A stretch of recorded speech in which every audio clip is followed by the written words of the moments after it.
It's been a few very stressful days for me, so I'm really looking forward to doing this. Today, we're talking about the next god after Olorun, who is literally not even in the game yet. But we have some information on the goddess that I think many of you know who is going to be already, and that's Persephone. And what we know about her so far is super interesting, and I'm actually very excited for this god. I'm more excited for this god than I was for most of the recent gods, with the exception of Set, because he was an assassin.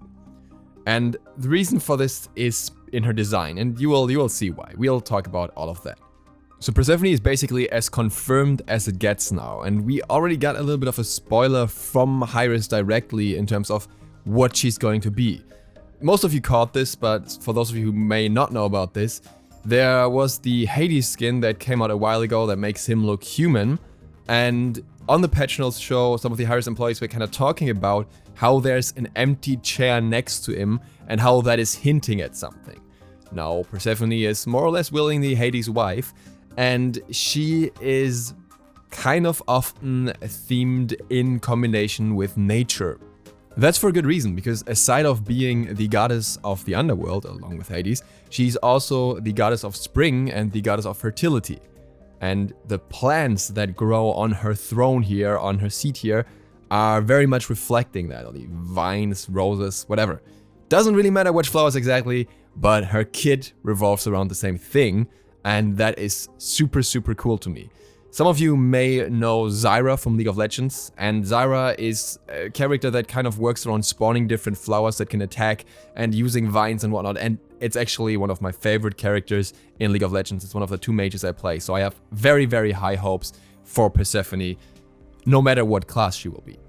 Her class, however, is already an interesting point of conversation, because what was found in the data mining is that her basic attack is going to be a projectile, so it's going to be ranged.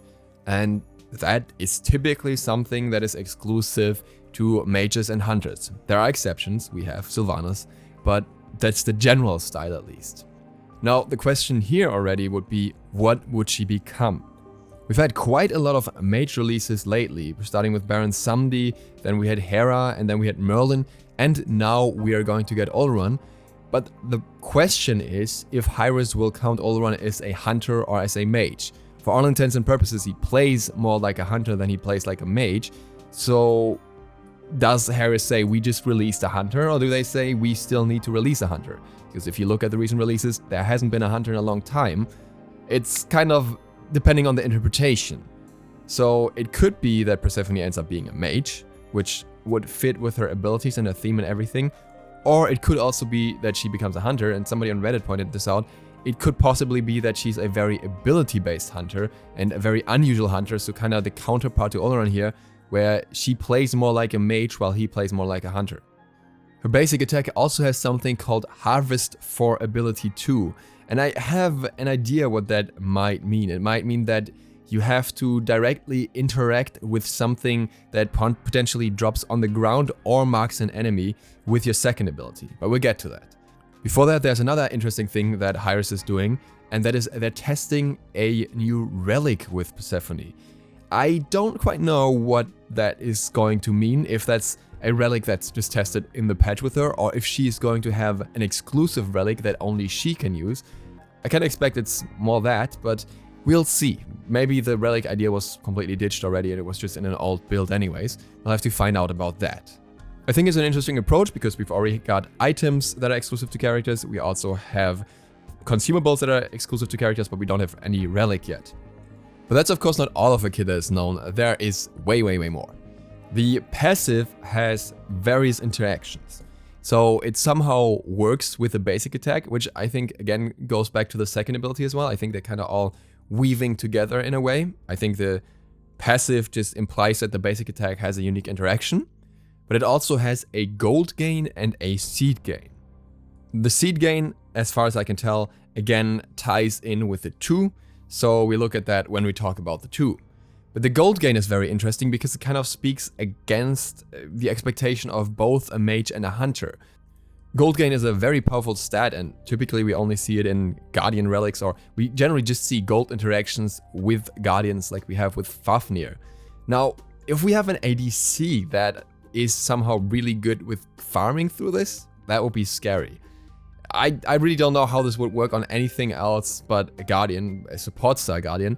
And it's worth pointing out that we haven't had a full-on support Guardian in a long time as well. Of course, we had Jormungandr not too long ago, but Jormungandr is styled more as an aggressive Guardian, where he works very well currently pretty much anywhere, even in mid, in solo, you can kind of play him in jungle. And of course, you can also play him as a support, but he's not designed as a pure support. But then we also had Horus as a support warrior just then.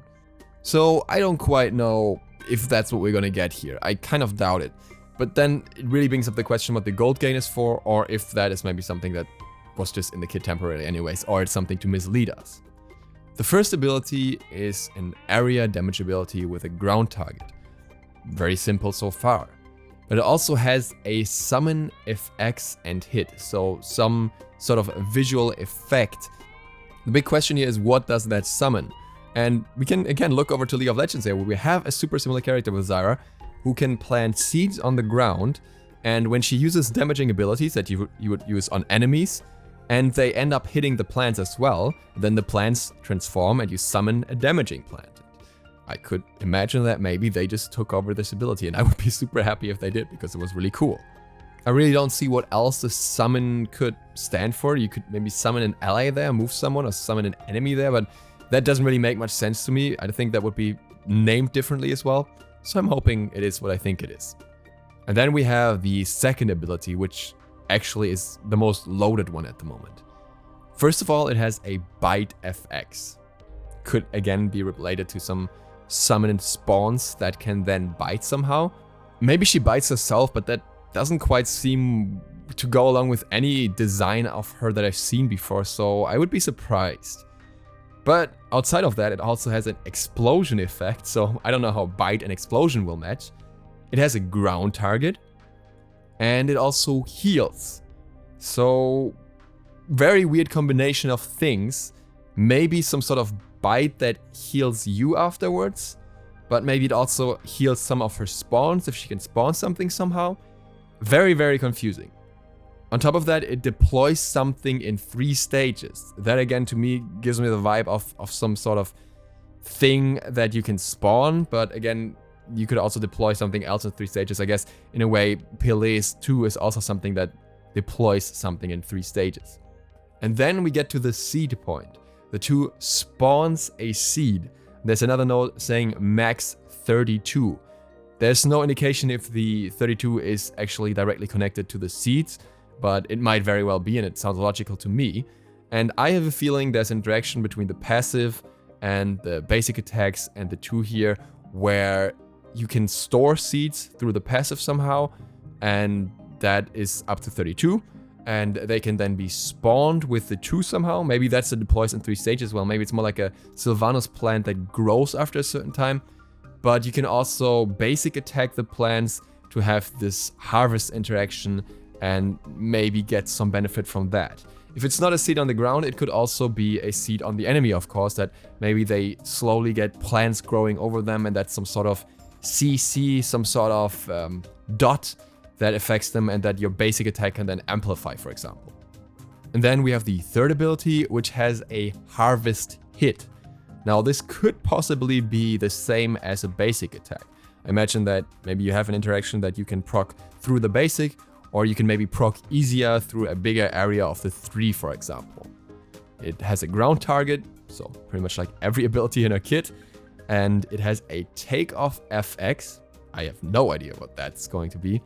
And it somehow works with the passive stacks as well.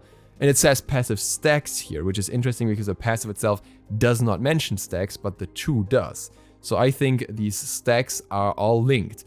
What could possibly be the case here is that you can harvest these seeds from your 2 somehow with your basic attacks, and then you can kind of activate them with your 3, and depending on how many seeds you have, the more damage you do or something like that. Or you directly damage the enemy with the seeds that are on them. And the last ability, so probably the ultimate, is an ability with a ground target, once again, with a hit FX and a tether FX. I'm immediately thinking Zyra from League of Legends again, who has this Stranglethorns ability where she kind of, I guess in a way, tethers enemies. but who knows. I imagine it might be something that somehow has vines wrapping around enemies in a way. Or if you want to go super crazy, they might be bringing Arachne's old ultimate back, but I kind of doubt that for various reasons. Namely, it not being all too well received in various modes in the past. Plus, it doesn't quite line up with being a ground target. This is something interesting about her kit in general. Literally every single ability she has is a ground target. No line targets, no nothing. And I don't know how that's going to work.